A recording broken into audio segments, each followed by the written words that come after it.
Videolarımdan birine böyle bir yorum geldi. Telefon kılıfı seçip fikir bulup tasarlar mısın? Ben de bu konuda video çekip adım adım anlatmak istedim. Peki bu videoda ne yapacağız? Öncelikle ürünümüz için tasarım fikri bulacağız. Ardından Printify üzerinden ürünümüz ile tasarım fikrimizi birleştireceğiz. Ortaya kendi ürünümüzü çıkartacağız. Sonrasında başlık kısmını, açıklama kısmını göstereceğim ve ürünümüzün fiyatını nasıl belirliyoruz beraber bakacağız. Bu videoyu sonuna kadar izleyen biri hemen şu anda trend tasarım fikri bulup satılabilecek bir ürün tasarlayabilecek. Bence bu konuyu kaçırmayın. Kanalıma abone olduysanız, videoya bir like attıysanız, beğendiyseniz gelin konumuza geçelim. Hızlı bir şekilde sizlere tüm detayları anlatayım. İlk olarak Google'a Google Trends yazıyorum ve ilk çıkan siteye tıklıyorum. Siteye girdiğimiz anda yapacağımız ilk şey burada gördüğünüz gibi Türkiye için veriler gözüküyor. Biz yurt dışına satış yapacağımız için sağ üst bölümden Türkiye'yi seçiyoruz ve buradan hangi ülkeye satış yapacaksak o ülkeyi işaretleyeceğiz. Genel olarak Amerika'ya satış yaptığımız için buradan Amerika'yı seçiyorum. Amerika Birleşik Devletleri'ni seçtim ve şu anda tekrardan sayfa yenilendi ve aramalar buna göre çıkacak. Trendler bölümüne geliyorum. Son 24 saatte Amerika'da en çok aranan bu trendleri bulabiliyorsunuz, görebiliyorsunuz. Derseniz ki ben 24 saatte bakmak istemiyorum çünkü 24 saatlik çok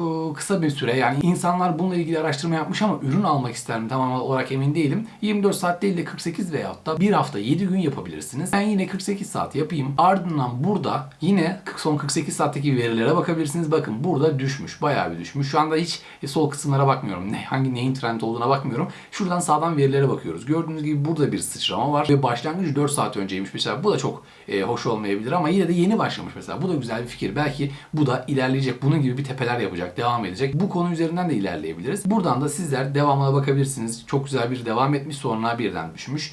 O yüzden mesela bakın konular, benzer konular. Sizler konuların ne kadar trend kaldığını araştırabilirsiniz. Artan bir hızla ilerliyor mesela. Bu da gayet güzelmiş. İlk baktığımız olan 2026 kış olimpiyatları erkekler buz pateni falan diyor galiba. Tıklıyoruz buna. Bunun üzerinden ilerleyelim. 4 saat önce başlamış ve biraz daha ilerleme ihtimali var diye düşünüyoruz. Şu an sizler farklı fikirler bulabilirsiniz. 48 değil bir hafta yapabilirsiniz falan. Hepsini inceleyebilirsiniz dediğim gibi. Buradan yine trend olan konuyu aldınız ve trend dökümünden de inceleyebilirsiniz. Ardından anahtar kelimeyi ben kopyaladım zaten. Şu kısmı kopyaladım. Bu araştırılıyormuş. Şimdi bununla ilgili nasıl bir tasarım olabilir? ChatGPT'ye geçiş yapacağım ve soracağım. ChatGPT'ye giriş yaptım. Google Trends'te Amerika'da en çok aranan kelimelerden biri. Bu dedim ve kelimeyi attım. Ben de bu konuyla ilgili telefon kılıfı tasarlayacağım ama bana tasarım fikri lazım. Fikir ver yazdım ve şu an bana bu konuda fikirlerini yazmaya başladı. Bunları bir inceleyelim. Minimal silüet, hareket izi, havada dörtlü atlayış yapan patenci silüeti. Bakın gayet güzel. Buz üzerinde ince kıvrımlı iz çizgileri, soğuk tonlu, alt köşede küçük tipografi demiş. Burada teknik element odaklı tasarım demiş. Burada farklı yazılar yine ve büyük tipografiyle. Retro poster stili, 80'ler kış sporları afiş havası. Arka planda stilize dağ silüeti. Mesela şu da hoşmuş. Şununla ilgili bana tasarım yap diyeceğim. A few moments later. İlk olarak bu şekilde yaptığı birazcık yanlış algıladı. Telefon kılıfına yerleştirmiş. Biz bunu zaten Printify üzerinden yapacağız. Bu kısımdan değil de bana dedim ki sadece görseli bana ver, Printify üzerinden telefon kılıfına ben yerleştireceğim. Bu şekilde görsel vermiş. Bir iki direktifin sonunda bu şekilde bir görsel, ardından bu şekilde bir görsel verdi. Şimdi ben görselimi seçtim, beğendim diye düşünüyorum ve siz de bu şekilde tasarımınızı güzel bir şekilde yaptırdınız. Ardından Printify'a beraber giriş yapıyoruz ve telefon kılıfımızı seçiyoruz. Printify'a giriş yaptığınız zaman sol bölümden kataloğa tıklayabilirsiniz ve burada Best Sellers kısmı var. Buraya tıklayın öncelikle. Çünkü neyi anlatmak istiyorum? Bu kısımda sizler en çok satan ürünleri zaten görebileceksiniz. Yani ben ne satsam, hangi ürünü satsam, hangi tişörtü, kapşonluyu satsam diye düşünüyorsanız eğer en çok satılanlar burada var arkadaşlar. Bakabilirsiniz. Kupada satmak istiyorsanız bu kupa en çok satılıyormuş.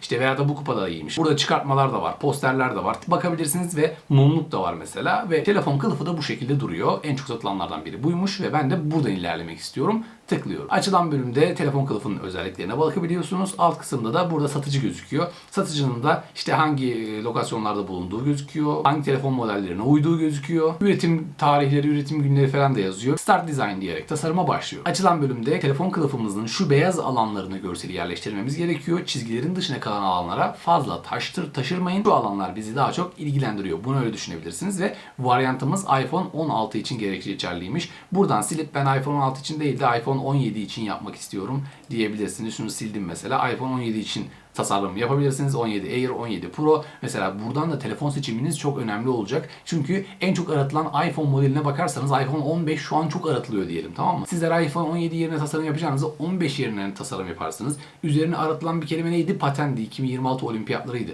Onunla ilgili bir görsel yaptınız. Çift birleşme ile beraber güzel bir SEO ortamı oluşturmuş olursunuz. Hem iPhone 16 işte veya 17 dediniz veya 15 dediniz. Onu arayanlar, kılıf arayanlar sizi bulur. Hem de patenle ilgili olanlar bulur.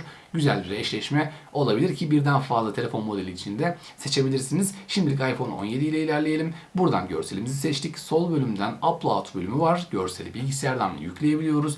AI bölümü var. Yapay zekaya, Printify'ın yapay zekasına günlük 15 tane hakkımız var ve yaptırabiliyoruz. Mesela buraya da yazsaydım keşke. Hatta yazalım isterseniz ama buradan çıkınca buralara gelince mesela tekste falan o aramayı bırakıyor, o yüzden gelmeyelim. Buradan yazıda seçebiliyoruz. Ardından kendi kütüphaneniz var, grafikler var mesela. Buradan da seçebilirsiniz ama şöyle bir şey ücretsiz fakat herkese ücretsiz. Herkes kullanıyor. Ona göre yani kullandığınız şeyleri başkalarının da kullandığını görebilirsiniz. Burada My Templates tasarımlarınız ve Shutterstock var. Buradan da görsel alabiliyorsunuz. Ama gördüğünüz gibi burada tasarımın ücreti her satıştan $1'lık bir karımızı vermemiz, paramızı vermemiz gerekiyor. Buna da baktığınız Fiverr gibi platformlarda varmış. Upload kısmına geliyorum ve My Device seçeneğine tıklayarak görselimi yüklüyorum. Biraz daha basit olmasını istediğim için şu şekilde aldım. Telefon kılıfı da beyaz olacak ve şöyle büyütüyorum. Şöyle alıyorum. Şuraya koyuyorum mesela. Şu şekilde bir görsel hazırlamış olduğumuzu düşünebiliriz. Buraya 2026 olimpiyatları falan, taneleri falan eklenebilir veya diğer aldığım görseller de koyulabilir aslında ama hani ben direkt bunu koymak istedim. Bunu seçtim. Bu şekilde koyduk ve ayarladık.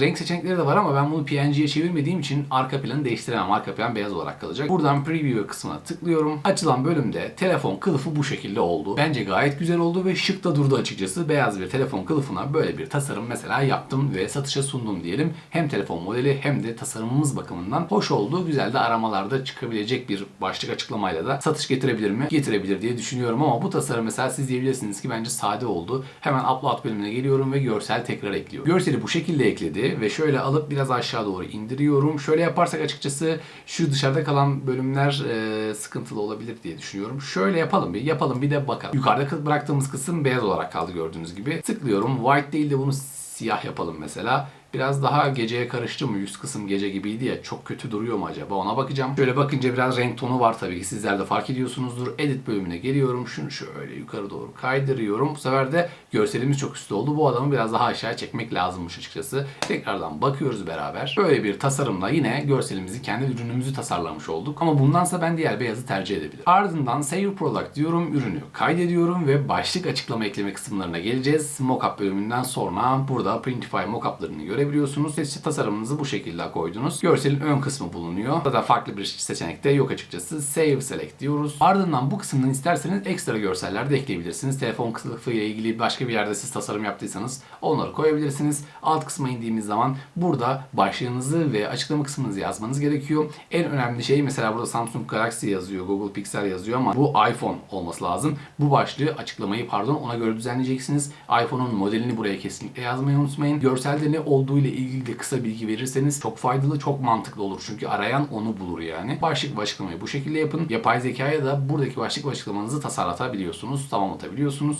Alt kısma doğru indiğimiz zaman bu şekilde fiyat bölümü de mevcut. Fiyatınızı buradan belirleyeceksiniz. Kâr marjınızı belirliyorsunuz ve ne kadar satılacağını ayarlıyorsunuz. Gördüğünüz gibi $13.45 bu ürünün maliyeti. Bu maliyete üretiliyormuş. %40 kâr marjı ile $8 sizin kârınız oluyor ve toplam satışınız $22.42 oluyor. Burada da arkadaşlar kargo ücreti bulunuyor. $5.49 bir kargo ücreti mevcut. Bu ücreti de alıcı hem şu fiyatını da içine dahil edebilirsiniz. Fiyat arttırabilirsiniz. Veyahut da 22.42 5.649 daha ödeyecek. Kaç yapacak? 27.90 civarlarında yapıyor galiba. 27.90 civarlarında bir ücret ödeyerek sizden bu kılıfı mesela alabilecekler. Fiyatı da buradan ayarlayabilirsiniz. Kâr marjınızı dilerseniz 30'a düşürebilirsiniz. Dilerseniz 50'ye çıkartabilirsiniz. Bu tamamen size bağlı. Fiyat politikanızı rakiplerine göre de belirlemeyi unutmayın ve maliyetlerinizi hesaplayın. Etsy'nin keseceği ücretleri falan hepsini hesapladıktan sonra bir fiyat belirlemeniz sizler için daha mantıklı ve makul olacak. Bu alt kısımda ise mağazanızı bağlı olması gerekiyor ki bağlı olduğu takdirde ürününüzü otomatik olarak listeleyebileceksiniz. Bu kısımdan Connect the Store kısmına tıklıyorum. Açılan bölümde Etsy, Shopify, TikTok, Amazon farklı seçenekler mevcut. Türkiye için daha çok Etsy Etsy kullanılıyor. Shopify'da kullanılabilir ama Etsy'ye tıkladığınız zaman Etsy hesabınız bağlıysa otomatik bağlanır. Değilse mail ve şifrenizi yazarak da sizler hesabınıza bağlayabilirsiniz, aktif edebilirsiniz. Bu şekilde seçenekler bulunuyor. Burada da farklı özellikler, ne avantajları var onlara bakabilirsiniz. Size faydalı olacağını düşünüyorum. Bu şekilde ilk olarak tasarımınızı nasıl yapacağınızı, bunu öğrenmiş olduğunuz hangi tasarımı nasıl bulabilirsiniz? Google Trends'ler sizlere yardımcı olacak. Trend tasarımlar yapmak sizin satışlarınızı çok pozitif etkileyecektir. Ardından ürün bulma kısmı bestseller kısmından ürünlerimizi de bulabiliyoruz. Ve oradan mesela bir tişört belirlediniz. Direkt tişört yazmayın da bestsellers üzerinden hangi tişörtler daha çok satılıyormuş bakarak seçim yapabilirsiniz. Ardından başlık, açıklama ve fiyat belirleme bölümlerinden sonra da mağazanızda ürününüzü listeleyebilirsiniz. Şimdilik bu videoda anlatacağım şeyler bu kadar ama aklınızda sorular kaldıysa, bir şey merak ediyorsanız yorumlara bekliyorum. Hepinize teker teker cevap vereceğim. Tüm videolarıma bakın, herkese zaten cevap veriyorum. Bir dahaki videolarda görüşmek dileğiyle. İyi günler, hoşça kalın.